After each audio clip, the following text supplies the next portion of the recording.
The Golden Verses of the Pythagoreans is the title given to a comparatively brief poem, the original authorship being unknown. Traditionally, it is believed that these verses were written by Pythagoras himself. There is much to indicate the possibility, but the actual facts are not available.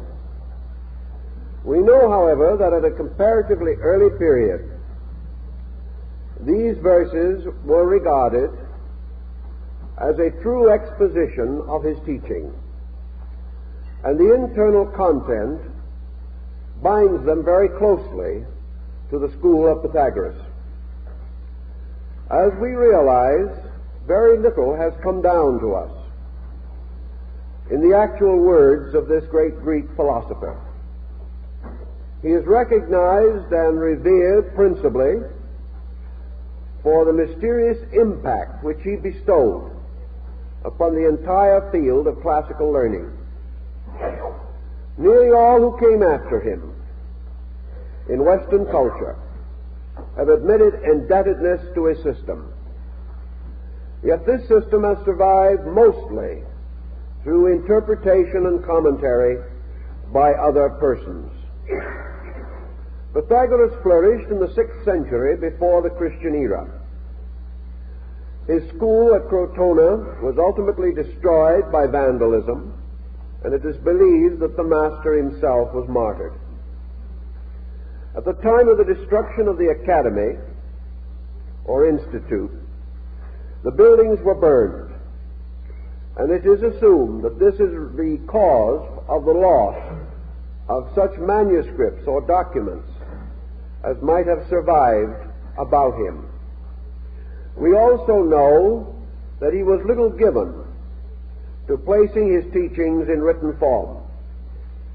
He taught mostly in person and by conduct, and therefore only those who received advancement within his school were permitted to have direct contact with him and to receive orally the instruction which he bestowed.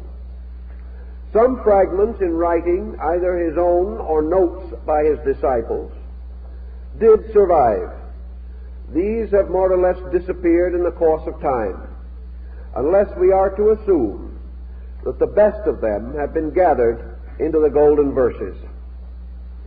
One of the outstanding interpreters and commentators upon these verses was Heracles, and we are indebted to him for the form and beauty with which the verses have descended to our time. Nor should the student expect to find within this brief structure any elaborate dissertation upon Pythagoreanism. As again might be suspected from the nature of the man, the verses are very largely a summary of the practical aspects of philosophy. In these verses, a way of conduct is exemplified, and the truth seeker is brought into gentle but strong association with the Pythagorean mood about learning. It was evidently the teaching of this great philosopher that all philosophy was for two purposes, and that by various applications these purposes led to ultimate enlightenment. The first end of philosophy was the life of virtue, and the second end of philosophy was the restoration of the state of the soul in its relation to truth. This was conceived to be a twofold path, because in the first part, man, by a series of decisions made in his own nature and of his own free will, qualified himself for learning. The second and following part assumed this qualification had been attained, and that from that point on, the mind and the reason, liberated from ignorance and error, could proceed directly toward the contemplation of reality. The verses are a sort of Orphic hymn, much in the classical mode of the time, and begin with the importance of man establishing the practice or habit of venerating naturally and simply that which required or invited a veneration. Therefore, the verse is open with the simple reminder that it is the duty of all good persons to venerate the good, to hold in highest esteem those divine powers which are the fountains of good.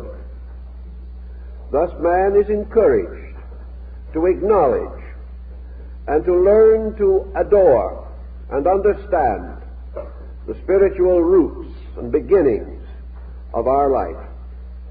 And in the Greek manner, it would be natural that the verses should therefore open with a kind of hymn, inviting the truth seeker to pay homage to the gods, the heroes, to just persons, and those who by various achievements and attainments have become worthy of our deepest and most continuing regard. It was the natural practice of the Greeks to invite the individual to grow through a kind of discrimination, and this is represented in the opening sections of the verses. The individual who can perceive the good, though he may not yet practice it, who has this discrimination within in himself to honor first that which is most honorable, to venerate first that which is most venerable, will through these procedures come to recognize the importance and dignity of good things. If we give our lives cheerfully and our hearts and minds gladly to those things which are best, if within ourselves we gradually develop a code in which we honor, respect, and revere those qualities which are most eternal, most worthy of our general and continuing admiration, then we are constantly presenting ourselves with good ideas. We are constantly reminding ourselves of the importance of the life of virtue as the pathway leading to the attainment of truth. Now, many persons today in our way of life do not feel very much respect or reverence or veneration for anything.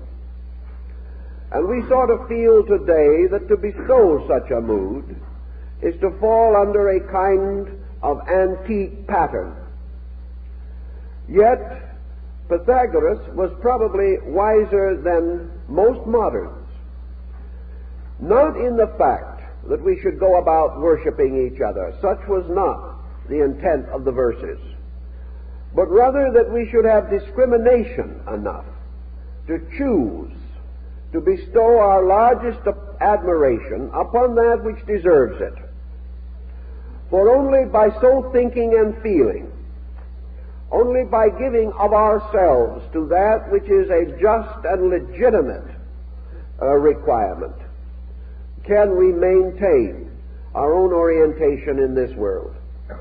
One of our troubles in the modern world is that we venerate the wrong things. And because man is a venerating creature, he must have his heroes. We all must respect something.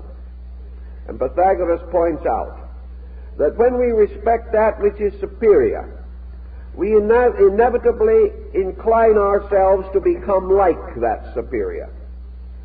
Where our heroes are, there our allegiances are also. And that which we really believe to be better, we inevitably and instinctively emulate. If, therefore, we emulate the wrong things, if we choose our heroes from the wrong levels of attainment, then instinctively and clearly we are indicating weaknesses in our own natures.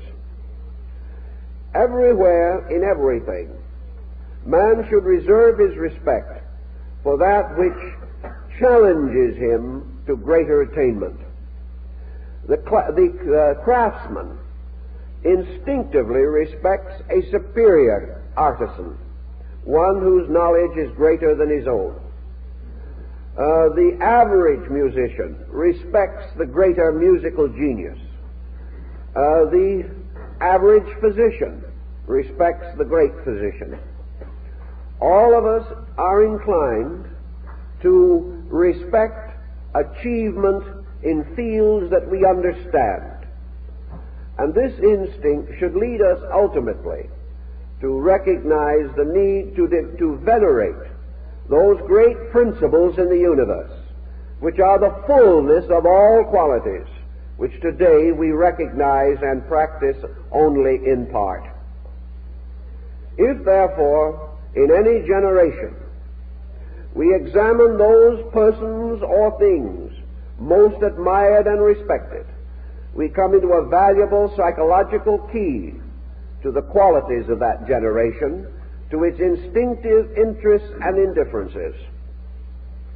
If we then are to progress along the way of philosophic enlightenment, we must begin to respect those qualities, those beings, those principles in nature toward which we are striving, and which we must visualize, at least within ourselves, if we are to have the courage and industry to proceed to the attainment.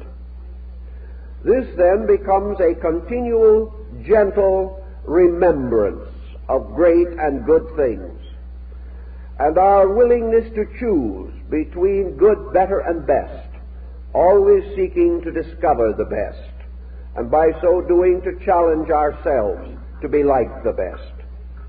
I think this more or less summarizes the opening thought of the verses. From this opening thought, we then move naturally to the beginnings of philosophy. And these beginnings have to do with the refinement of conduct. All growth begins with a kind of dedication. The individual cannot proceed unless he regards the end to justify the effort. Unless he has purpose, he will never move directly toward it. Unless he has an archetypal conviction, he will not live according to that conviction.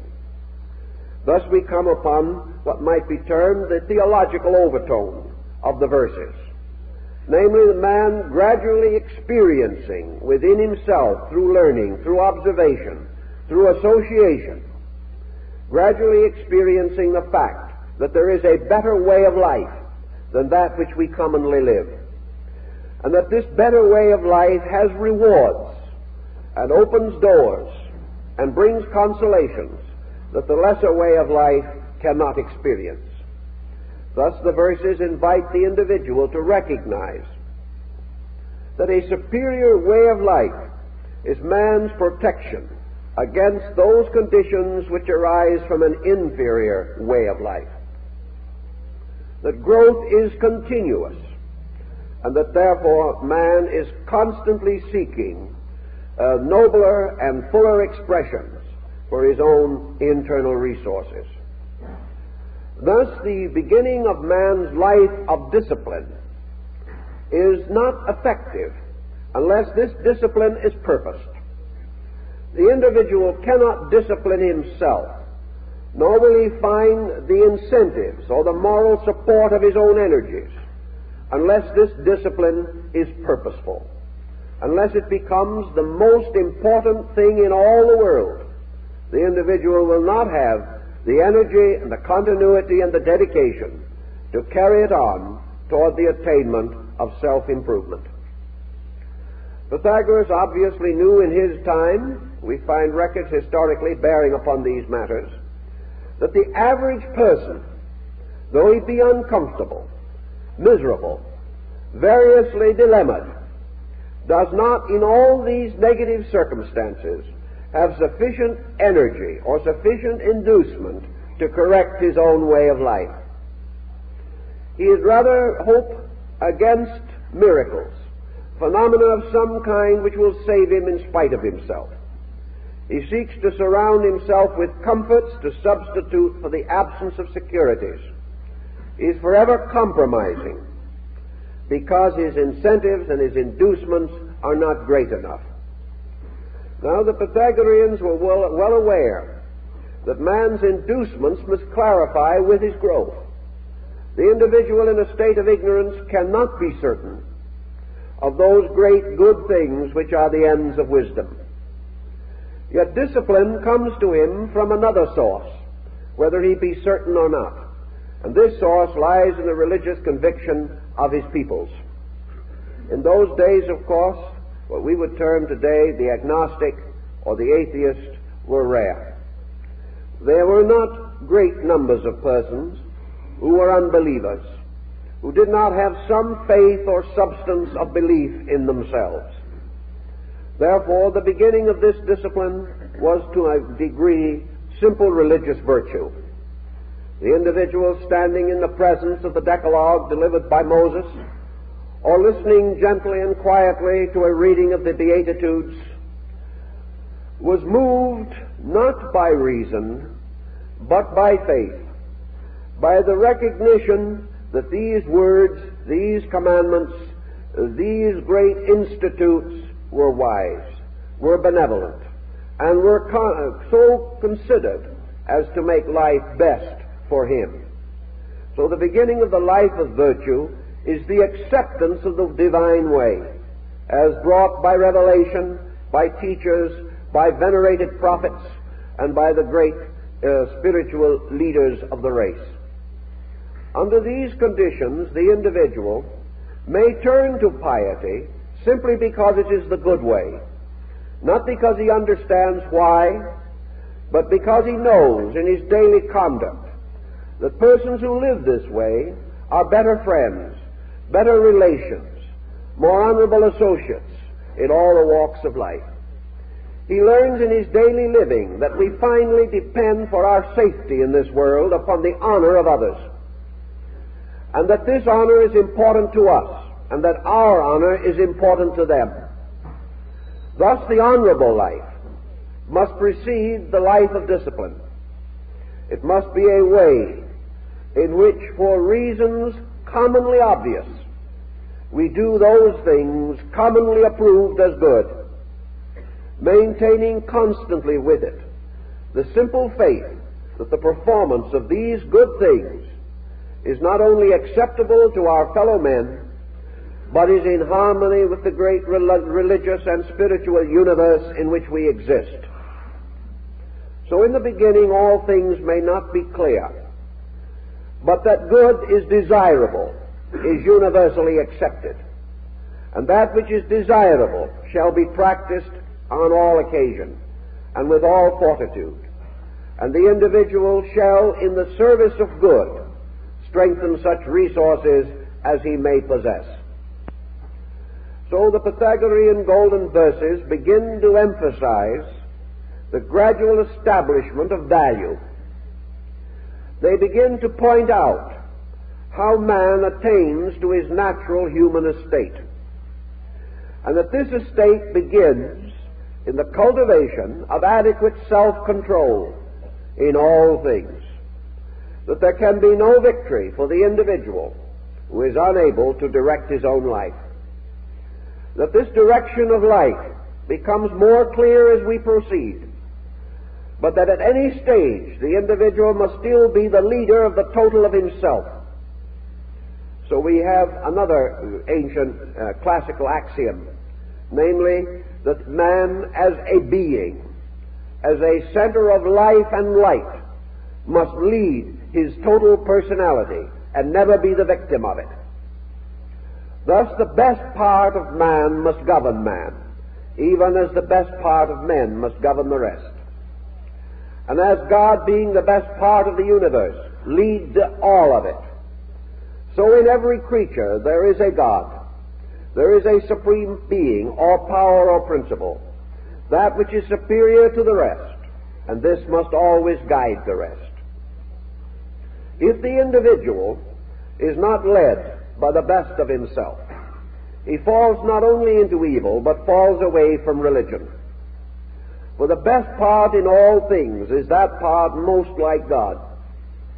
And not to be led by that is to fall into error. Thus the God in things must be the protector, the guardian, the teacher, the guide, and the master of all the parts of its own nature.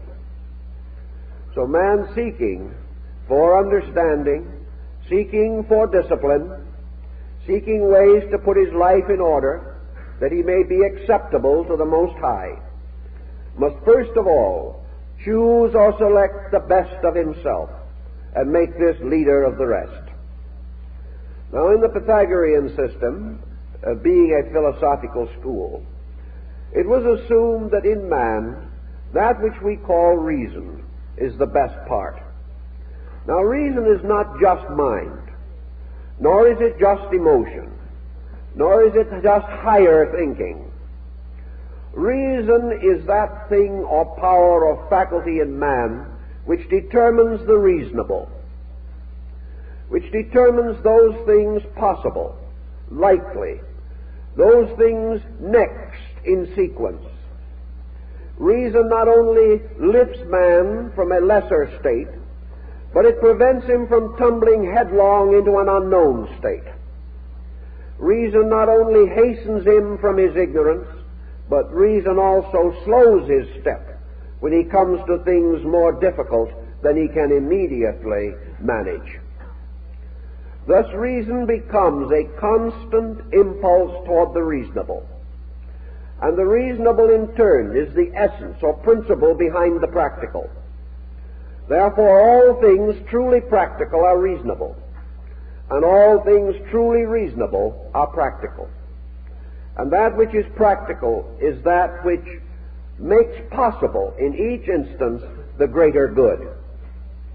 Thus all practical purposes are those purposes best calculated to most directly attain a desirable and necessary end. That reason should lead, therefore, means that the individual should be led by his own discriminating power. And discrimination is not only a stimulant, a principle of aspiration in man, it is a moderator. It is a guardian against all excess. And Pythagoras was one of the first to point out that aspiration not controlled by moderation can itself be an excess, and that there are many virtues which, if over-practiced, become vices, and nearly all virtues separated from the total pattern of the way of virtue, isolated and broken off from the parent stem, will themselves lead to confusion and discord. So the reasonable must in all other things be the governor, most suitable to be venerated, most worthy of our admiration. And by the reasonable, the Pythagoreans pointed out that in man, these reasonable powers are like the divine powers of the universe. They are not only the guides, but of themselves and in themselves. They are the sources of the reasonable world, a world of things essentially good, until through ignorance and through man's own lack of discipline, they are brought into inharmonious proportions and relations. Thus man is to be guided and led by the reasonable, by the cultivation of his own faculties and powers, so that he may become a reasoning being. Now reasoning also points out that in life nothing must be done without a reason, and nothing for which there is a reason may be left undone.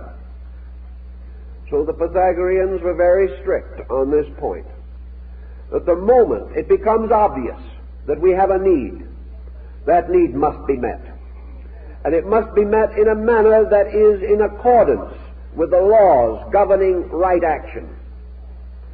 And in everything, a problem always implies that man has not yet focused his own reason and his resource upon some circumstance of life. Man can never be problemed by that which is less than himself, but he is always in the presence of problem when he deals with that which is in excess of himself. Therefore he must grow, and solution is always the enlargement of himself, so that he becomes greater than the problem that confronts him. Now the reasonable, if it is once enthroned as the governor of life, and its responsibilities and its proprieties are delineated, the reasonable then begins to demand of man that he unite all other resources in its service, that all things must lead to a fulfillment of reasonable ends and purposes, and that man's composite nature must serve his enlightenment, contribute to it, and assist him to grow more rapidly. The Pythagoreans then begin their natural disciplines, the disciplines of reason, by telling the individual to look into himself. And to look into himself, they established a discipline which is strongly emphasized in the Golden Verses. And this is the discipline which we might call retrospection. That every person at the end of his day must sit down and turn his own life into a text for his own enlightenment. Most of us are so busy contemplating the works of others, disagreeing with the opinions of others, and dissatisfied with the conduct of others, that they totally ignore self-analysis. Yet self-analysis is more vital to man than the analysis of anything else. For by self-analysis, man begins to prepare the disciplining of his own conduct. Thus, to the Pythagoreans, philosophy is not an intellectual pursuit. It is a way of life. It is life under the discipline of the reasonable. And any abstraction that cannot be immediately associated with immediate conduct must be held in suspension until the proper time. The mind shall never go into vagary. It shall never substitute intellectual activity for discipline. It shall never retire into a contemplative existence by which it is permitted to ignore conduct. The individual is not to sit in a mountain somewhere looking down indifferently upon his own conduct. He must grow through his conduct and must use his own personal experience as the great text which will lead him toward the life of discrimination. If he becomes sincere in this, if he is honest, he will then be able to look back not only upon the preceding day, but perhaps upon preceding years, and begin to benefit by the things that he has along the way rejected. Man is forever rejecting truth. The moment this truth appears uncomfortable, the moment it differs from his own personal pleasure, will, design, or opinion, he promptly forgets it or ignores it. But out of his retrospection, he may restore it again as a guide and lead to conduct. In going back through the day, the verses tell us that it is the duty of each individual to perceive through contemplation those procedures which he has practiced and the results which they have attained. He should search for those things which he has done well and observe the useful consequences. He should perceive those things which he has not done well and notice how they brought misery or misfortune upon himself and others. He must search out also the good things which he has not done, which had he performed them would have gained advantage to his world or to himself. Also the things which were bad which he has performed, and should gradually use his own life as a textbook. He may always say to himself in the Pythagorean mood, if I am not happy, if I am not adjusted, if I am not constructively dedicated, then there is something wrong with me. Now, Pythagoras makes this tremendous point, that it is utterly worthless for an individual to be miserable and at the same time say that he is right. He cannot. He may be right in a sense, but that sense is not great enough. He may have been true to the wrong things. His insight may not have been great enough to lift him above the level of problem. But the individual who cannot solve his problem in some reasonable way is not, as yet, capable of regarding himself as above error. He is imperfect, or his works are perfect. And that which is essentially true will never result in that which is essentially untrue. Always then, the individual's discrimination must be strengthened through the observation and reflection upon the consequences of immediate conduct. Man may also gain from this a certain reference frame. And having considered these matters in relation to his own nature, he may reconsider them in the nature of tradition and of example and of experiences with others around him or out of the memory of his religions, philosophies, arts, and sciences.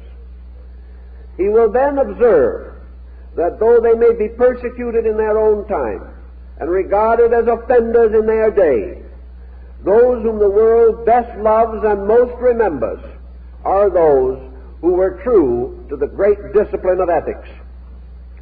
That those who have practiced certain virtues have gained certain everlastingness as a reward. So the person, thinking in terms of self-improvement, can see not only a personal advantage but a universal advantage. He can perceive the justification, and he can also perceive that the attainment is possible, for others have attained it, and by attaining have become the universal benefactors of mankind. The verses then stress this important practical self-analysis, that the person should use his own life as a constant and immediate text, and by so doing, and using every available amount of reason that he possesses, he must begin to invoke the central part of life. For example, if an individual is utterly confused, and there is no center of integration within him, then obviously the divine part of his own nature is submerged. For deity cannot be confused. Truth and reason cannot be confused. And if man, looking upon a stormy sea within his own psychic life, sees within himself no strength, no hope, no verisimilitude, then that individual has failed, or is failing, to call upon those resources most available to him. He must then gradually restore the dignity of superiors within his own nature. He must do so because he must have leadership. The failure of central leadership means confusion and chaos, and no individual can do well in a chaos. Thus he must elevate some principle within himself, and this principle, by whatever name he calls it, is still the personification of the divine attribute. Some individuals in this emergency seek to draw into integration the concept of God, hoping in this to find an inward strength against outward stress. Others may seek to build character or conduct. They may say, at least I will be honest, or I shall try to see good in all things, or I shall place love above hate, or I shall place wisdom above ignorance, or I shall regard the need for the improvement and integration of my own resources. I will put learning above lack of learning. I will put knowledge above lack of knowledge. I will put order above chaos. Whatever we do, whatever decision we make, we must elect from our parts a leader, and that leader must guide us.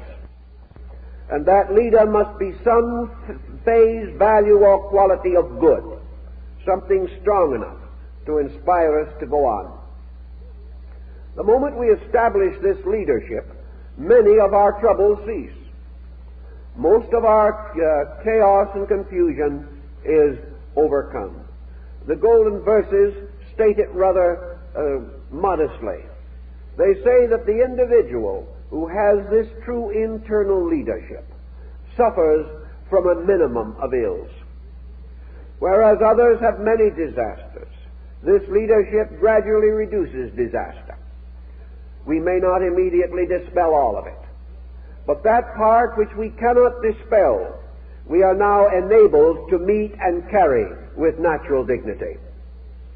So for man in his various intermediate stages between ignorance and wisdom, we depend upon the leadership of the best in ourselves, and we depend upon reason bestowing patience, bestowing understanding, and making all things a little more useful, so that we are often able to recognize the wisdom and goodness in those circumstances which previously disturbed us. Little by little, through these disciplines, then, we begin the integration of a useful and constructive life. Now, the Pythagoreans imposed the discipline of reason upon the immediacy of conduct in this way. They said that man naturally is responsive to impulse, and that in a moment of emergency, the impulse comes first and the reason comes later. Therefore, it is up to man to remove emergency as far as conceivably possible from his entire pattern of life. Emergency is not as stupendous, tremendous, or inevitable as we think. That which most frequently and easily corrects or prevents emergency is moderation. Nearly all emergency arises from an immoderate situation. Emergency, for instance, arises when we have delayed too long in the use of judgment. Emergency arises when we come into the presence of the unexpected, when in sober truth we should have expected long before. Emergency comes with the impact of a sudden incident, yet there are very few sudden incidents in life. Thus, emergencies may be reduced.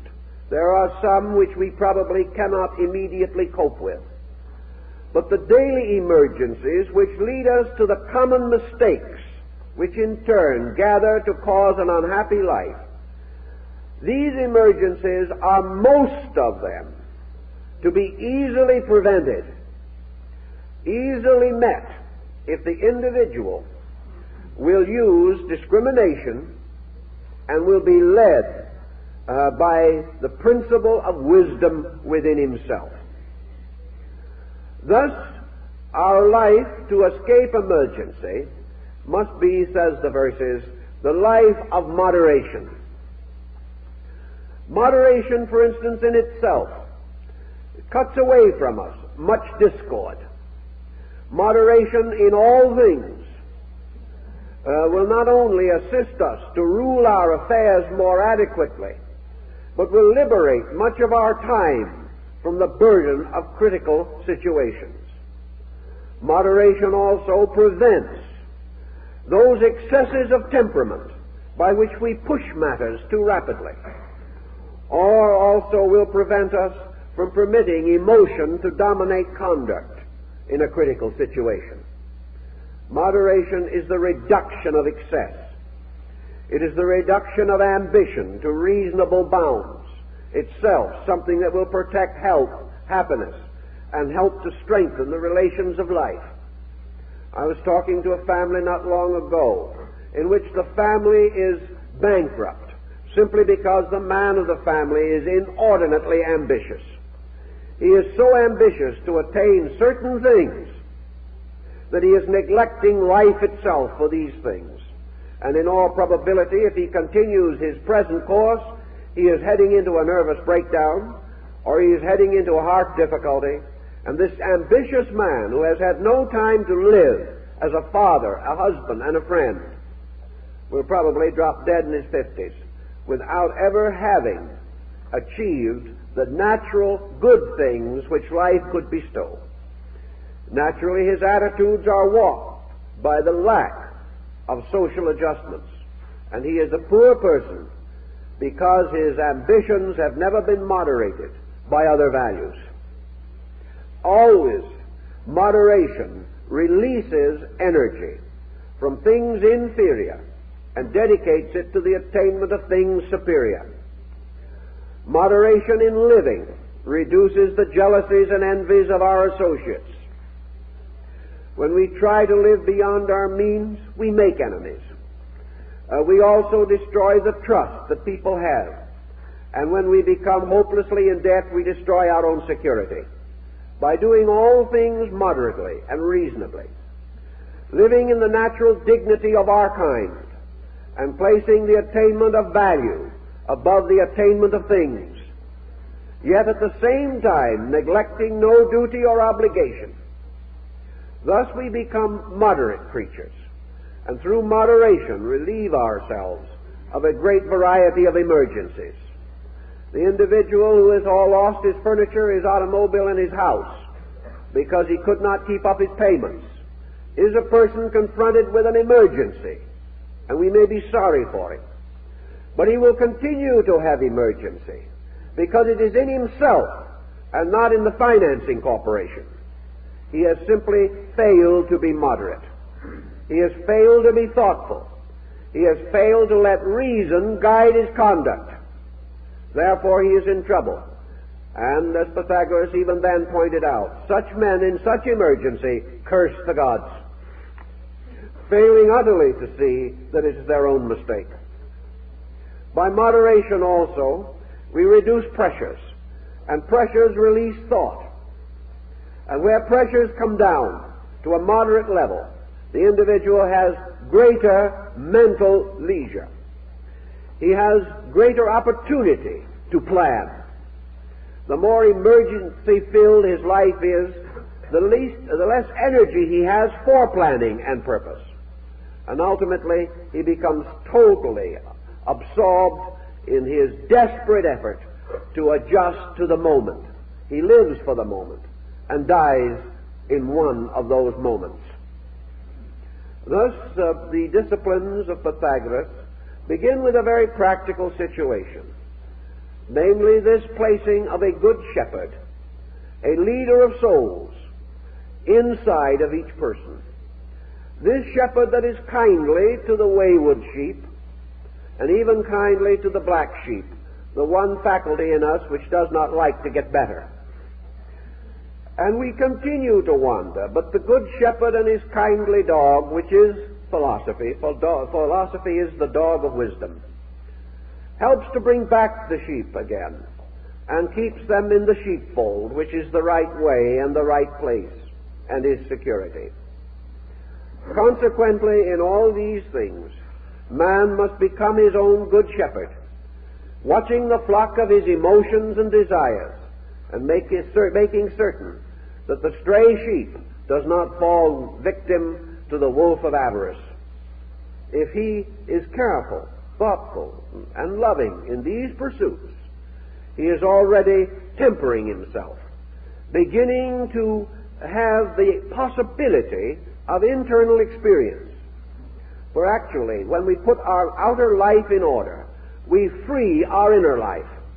We give it an opportunity to do those things and be that thing which is right. Now, as we begin to overcome these weaknesses, we clarify the values in terms of internal. We discover that the ways of the internal are more beneficial, more pleasant, more useful than the ways of the external. We realize that every part of ourselves, and in the golden verses some emphasis is placed upon the body, that it is proper that man should regard the body as the instrument of his purpose, that he should be kind to it, guard it, take care of it, and preserve it by his own reason from any excess that will injure it. But if his own reason and his own emotions themselves are addicted to excess, then he works a terrible hardship on his body, bringing it down to ruin and bringing with it the ruin of his inner life. Thus the importance that man's leadership shall be complete, but always benevolent. Man is not precise the simple purpose which he wishes to achieve. He must then, according to the golden verses, realize always that to the degree he grows, he becomes a paternal or maternal being. Growth is always in the direction of parenthood. Growth is never in the direction of autocracy. Now, many persons imply that parenthood is an autocracy, and that is one of the tragedies that has burdened homes for thousands of years. The belief that the parent is by divine right the master and proprietor of his family. This is not true. The parent by divine right is the good shepherd of his family, always. He is the one to whom that family has a right to turn for protection and for understanding. The obedience given to the parent is given not to a person, but to the principles for which that parent may stand. And Socrates probably paid with his life for telling his disciple that a wise son should instruct his father, and that the mere physical relationship of father to son does not permit the father who is ignorant to dominate the son who is wiser. But it is the natural desire of parenthood to lead constructively and benevolently. But parenthood is not limited to physical things, but it is an attitude, it is a concept. The moment an individual knows more, he is more patient. The person who knows more is best able to estimate the circumstances behind the weakness of others. And these circumstances, if understood, cannot lead to condemnation. We may advise, we may try to help, but it speaks very clearly in the golden verses that the wiser person, the adjusted person, the discriminating person, is not presumed to lock himself in endless conflict with others, nor is he to judge them, nor is he to condemn them. He is to understand them. And this is the blessed privilege, for as much as the parent is indulgent with the small child, knowing that that child must pass through certain experiences, so the wise scholar is indulgent with those less informed than himself, realizing that they are children, or less mature than himself, and therefore in need of his love and affection and his intelligent guidance, not in need of heartlessness, criticism, condemnation, or rebuke alone. Thus, by wisdom, we gain patience, and by patience, all good things become possible. There is no substitute for it. By wisdom also we gain charity, and charity is not merely the sharing of goods. It comes from the Greek charitas, which means love. It is the individual giving of his own understanding, giving of what he is, not merely of what he has. All these points are made in the golden verses simply because they are part of the process that frees discrimination from the tyranny of sense. Now, most persons are much more interested in advanced studies. They want to go on to very involved doctrines. And here Pythagoras, perhaps of all the great teachers, would not accompany them. He insisted that it was useless and valueless to attempt to develop special faculties of consciousness until the ordinary part of man was put in order. That we must build upon the firm foundation of achievement in small matters. that we must grow sequentially, and that we shall never discover anything that will cure our dispositional problem except our own effort. We can never intellectually advance far enough to get out of our human problem. The only way we can solve that problem is to meet it and correct it. The only way we can gain this liberation is through this retrospective process of studying ourselves. Now, very often, this kind of study has a drawback. And this drawback is more common to us because, as we have said, the modern world is rather different from antiquity in its attitude toward life. The Pythagorean disciplines belong to a way of life in which man had certain definite values which are more or less absent in our contemporary pattern. Pythagoras lived in a world of people who were essentially simple people. He lived in a world in which man's religion was a very simple and naturalistic ritual.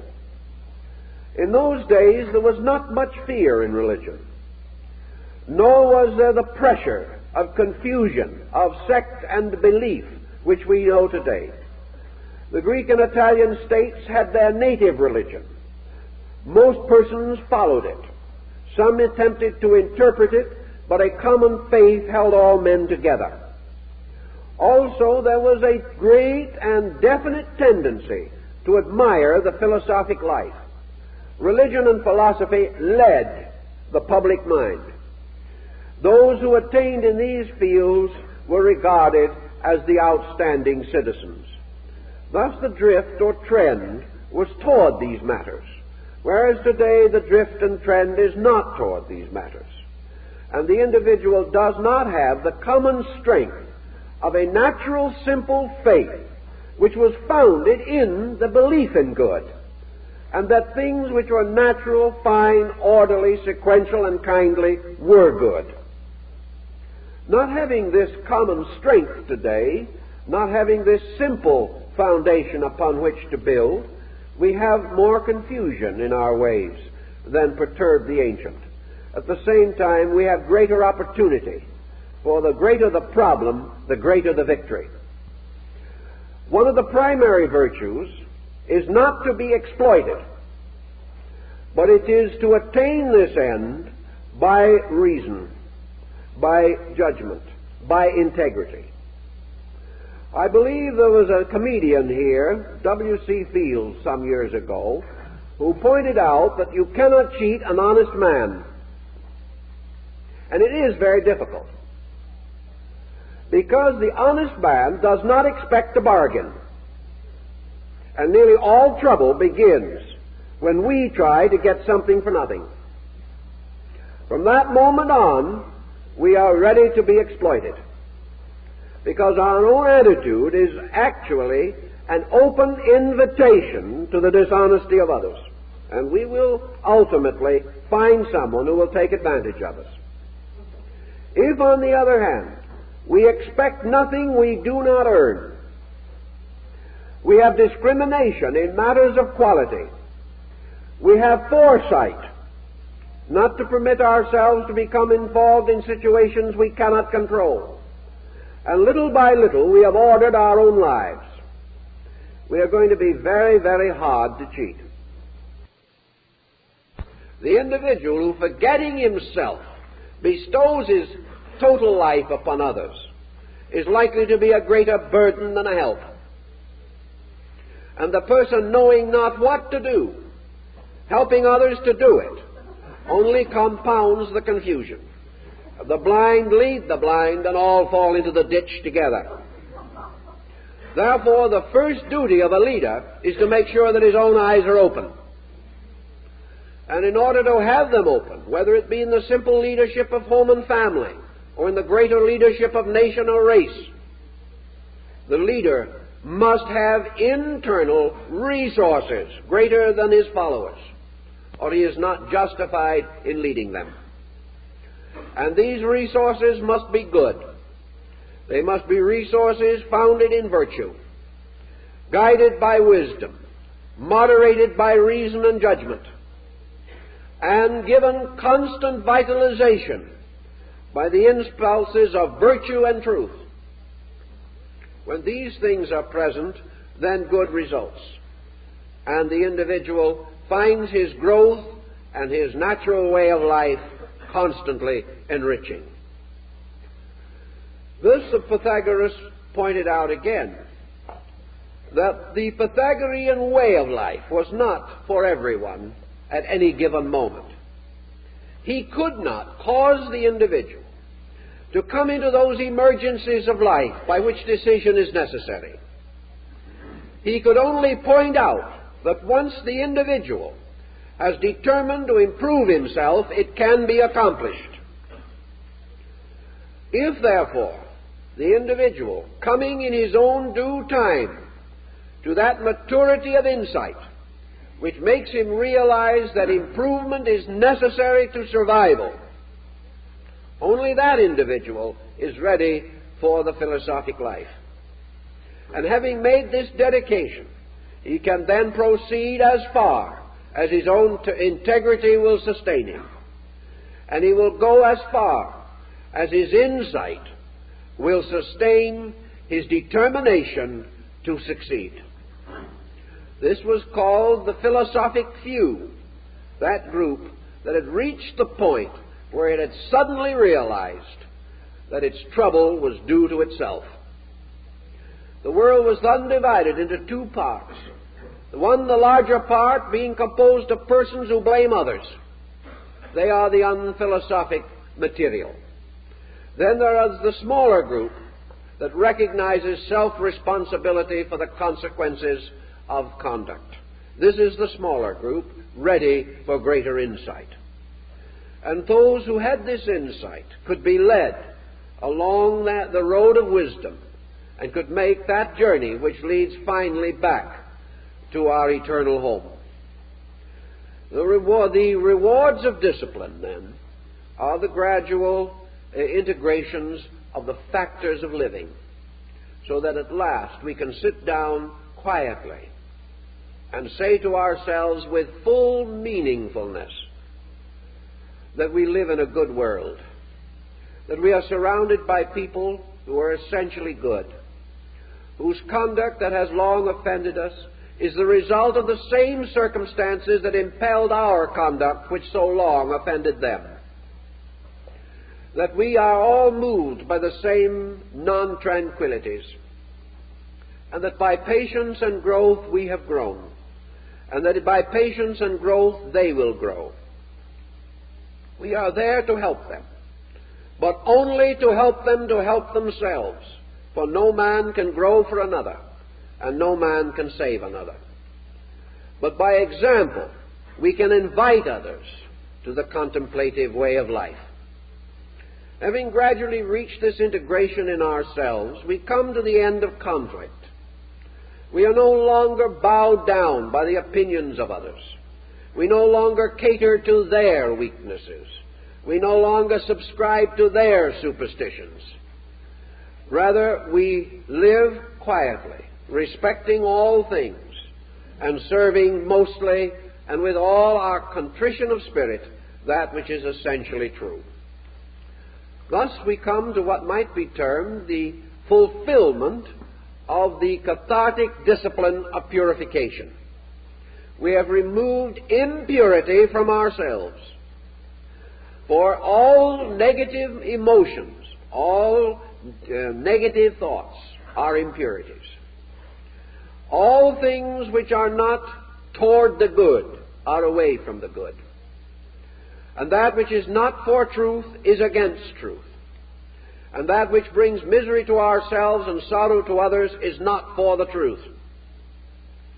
Nor can we practice it with good grace, even though it be a dogma or doctrine of our time. We must be superior to these things, for we find that dogmas and doctrines are man-made formulations around ideas essentially superior to these doctrines. And beyond all doctrine is the simple example of the good life lived by the great teacher who was the source of the doctrine.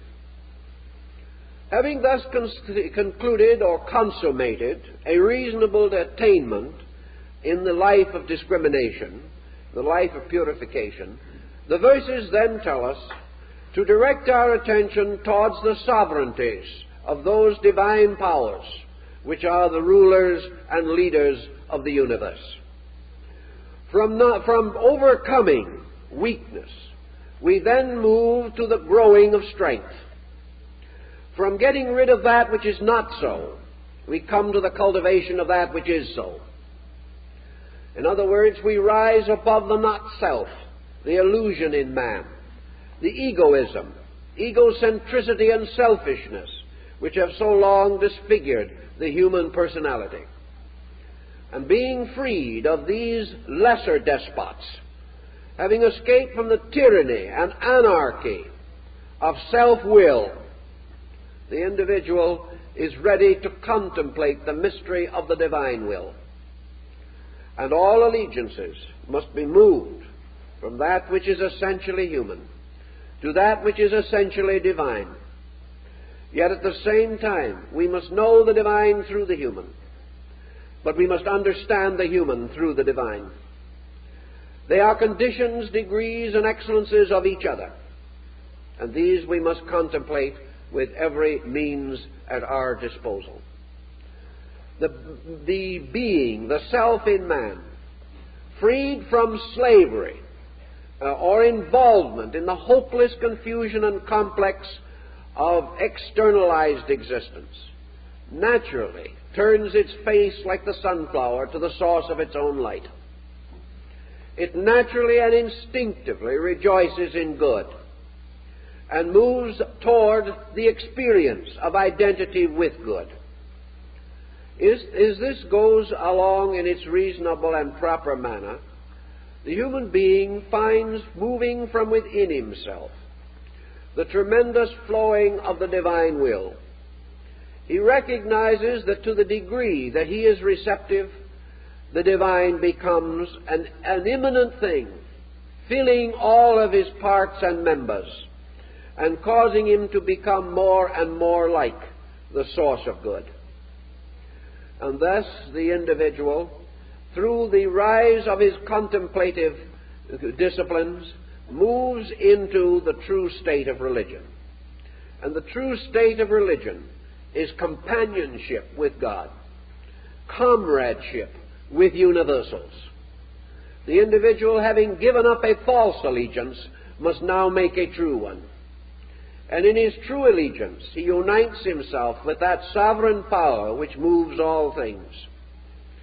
He becomes aware more and more of divine consciousness because he has freed himself from the obscuration of mortal consciousness.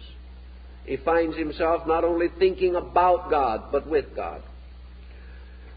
Not only experiencing the fact of the divine as a wonderful rationalized knowing, but also emotionally reacting to it, until finally it becomes the total being of himself.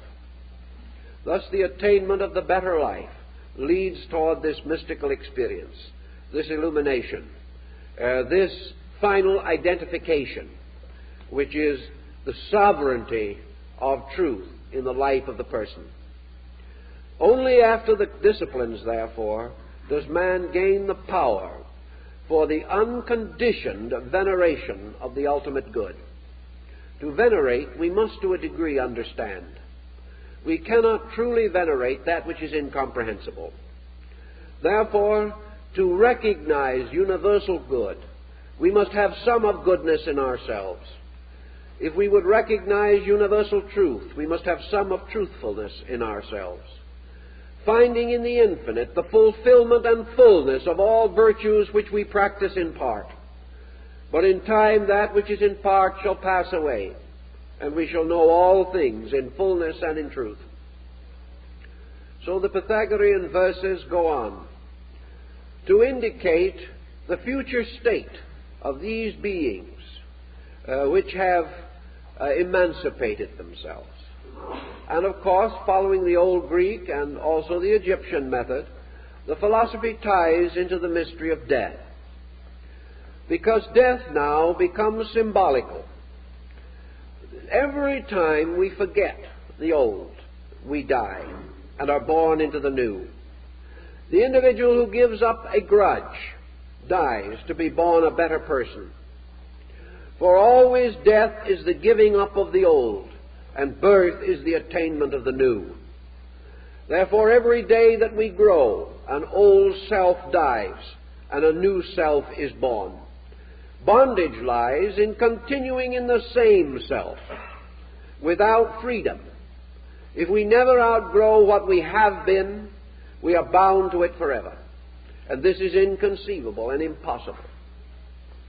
Therefore, we are forever being reborn. And we are forever dying out of a lessness. And with every new experience, which is like the addition of a molecule or an electron to a formula, a totally new being comes into existence. Therefore, St. Paul says, I die daily. And out of this constant death of the old and the rebirth of the new, man is moving forward in consciousness. Every disillusionment, discouragement, despair, criticism, and condemnation is another death.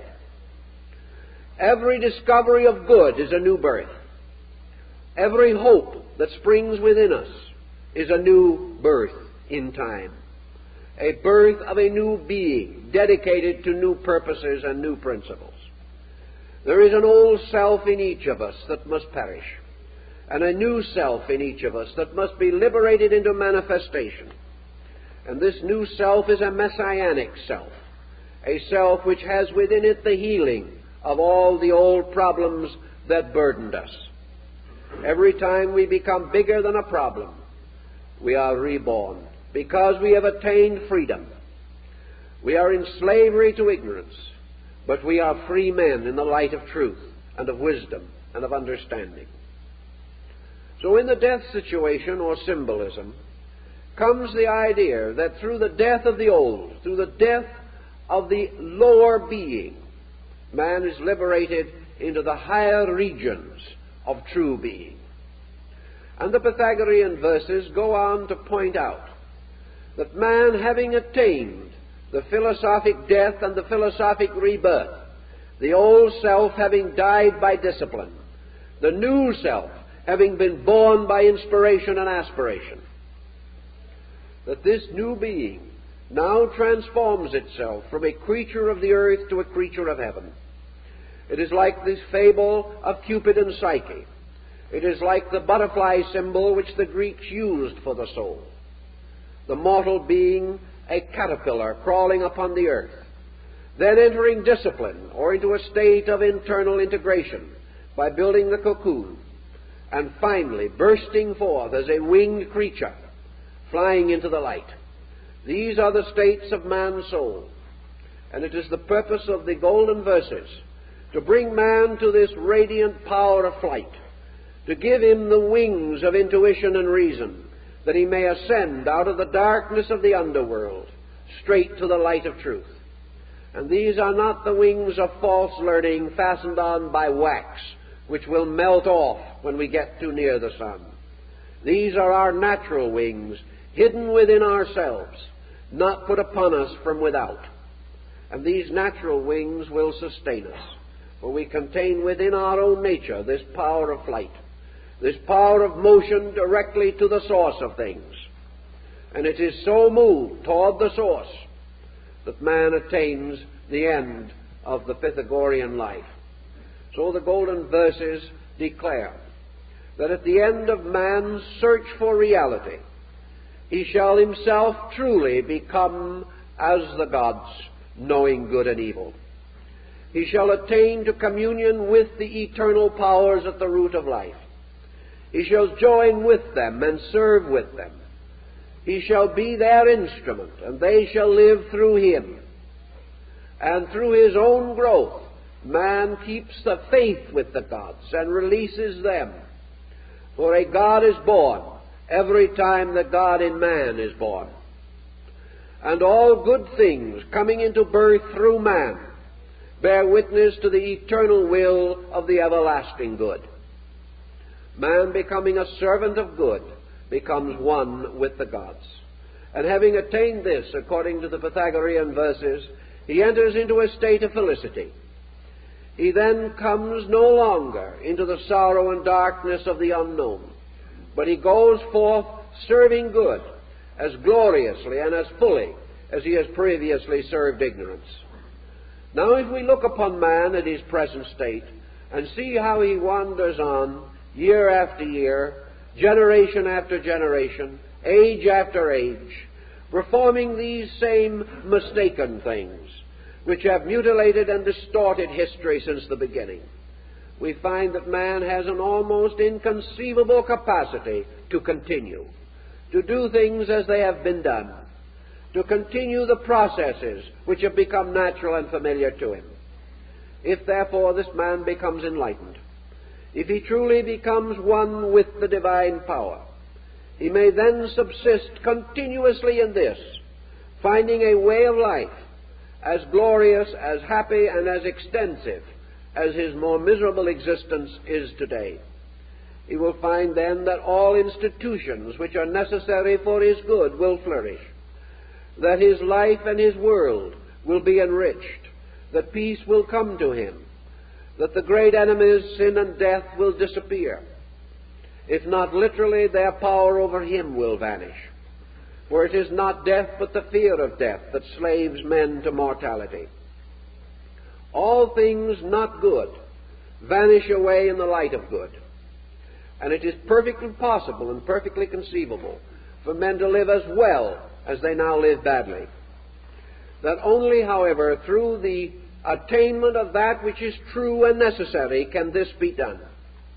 Discrimination then gives man this picture of well-being, of rightness, of suitableness in all things, and reminds him that he is human, that of all creatures that he knows, he has been most internally gifted with understanding, with insight, with skill, with faculties and powers, with memory and imagination, with sense and intuition, that he may accomplish all these things.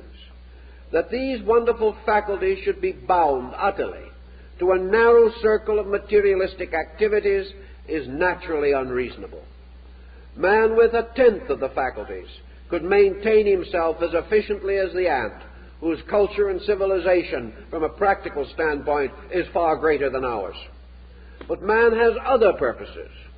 He has other reasons for existence, and that he should have these powers and not recognize that they are invitations to growth seems incredible.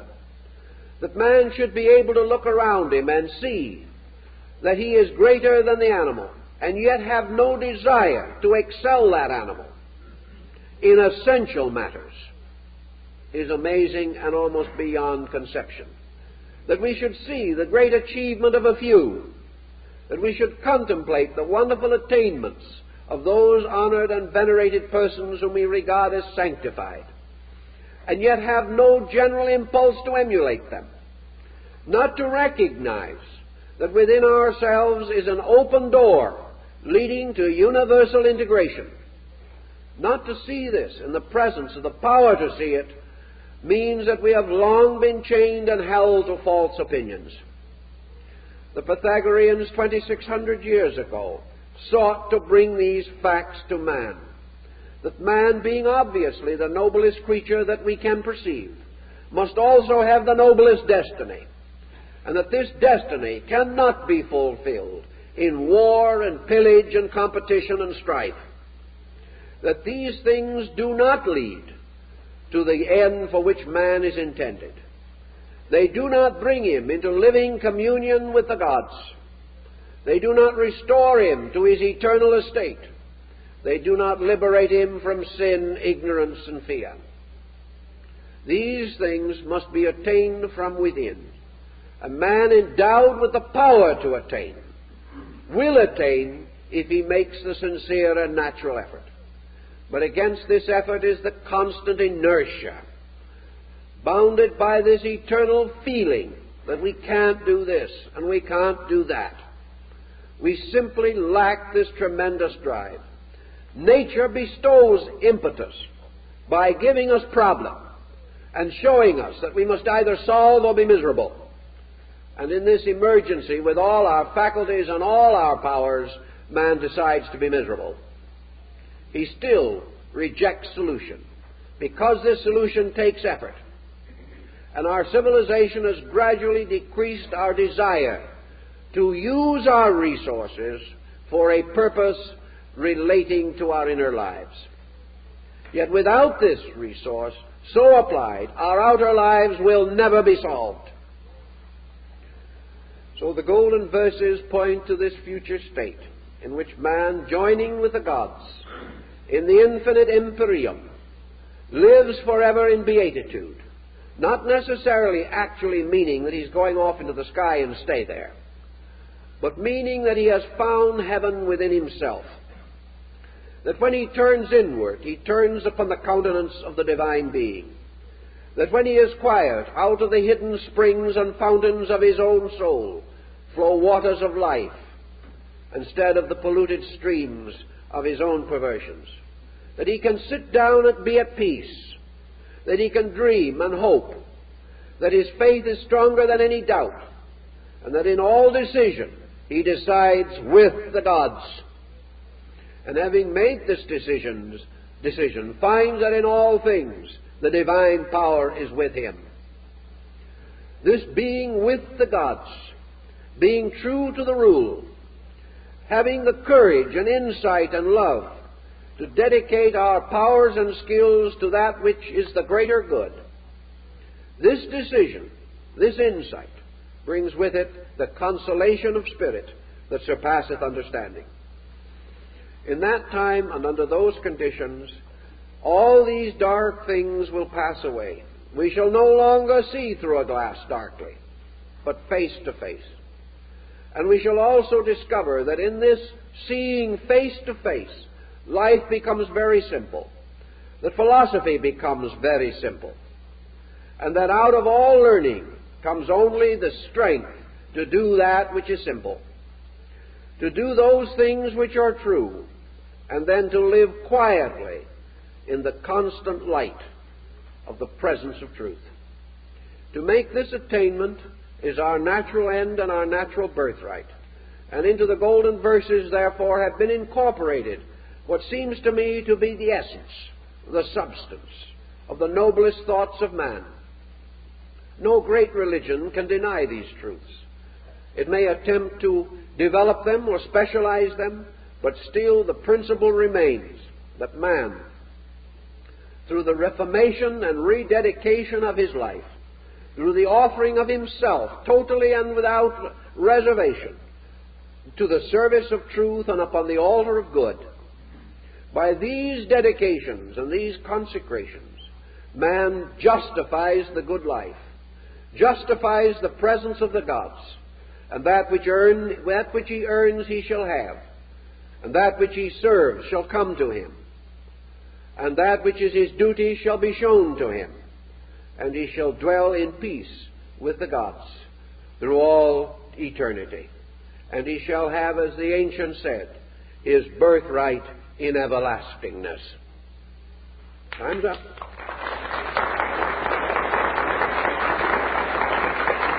Now, I'd like to make a couple of announcements. Next week, we are going to go in somewhat into the problem of Christian mysticism as it relates to man's instinctive search for reality. We're going to specialize and develop somewhat the material of today, but there is now a new dimension added, and that is a Christianized concept of the mystical experience as found in the writings of the early Christian fathers and mystics of both the Catholic and Protestant denominations. And the subject will be the dark night of the soul, taken from the title of a mystical book. But I think you will find it a rather worthwhile and stimulating line of thought. Now, on Wednesday evening, we're beginning a series of courses at headquarters. I'm taking a series on astrotheology. or the effect of the belief in the heavens, the heavenly bodies, and the motions of stars upon the development of man's religious life. Now, a great many people today are worried about Asiatic influenza. How many people know the meaning of the word influenza? It means, literally, bad influence from the stars. That's how the word came into existence. So if you have influenza, you have a bad star somewhere. Or if you have a disaster, you have an unfavorable star. Dis and aster, an evil star. So these terms, which even in our language have come to us, may remind us that philosophy is deeply involved in these problems. I'd like to also call to your attention that we have articles on the Pythagorean system of philosophy in some of our publications.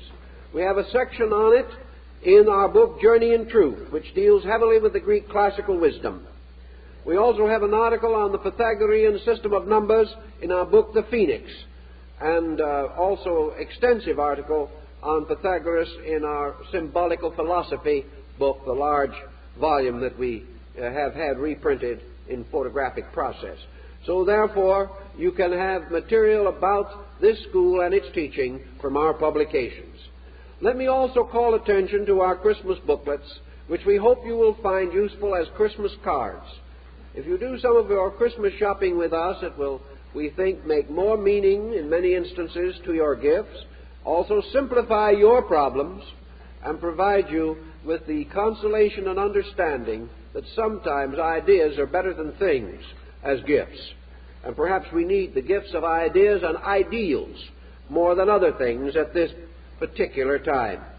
I'd like to also invite your consideration to the counseling service offered by the Society. A number of persons are taking advantage of it, not to get out of trouble, but to keep out of trouble. And if anyone has any interest in that subject, there is a leaflet on the table explaining this service. If you are not on our mailing list, we'd be happy to have your names and addresses, and we hope you will visit our book table. We thank you for being with us and hope to see you next week.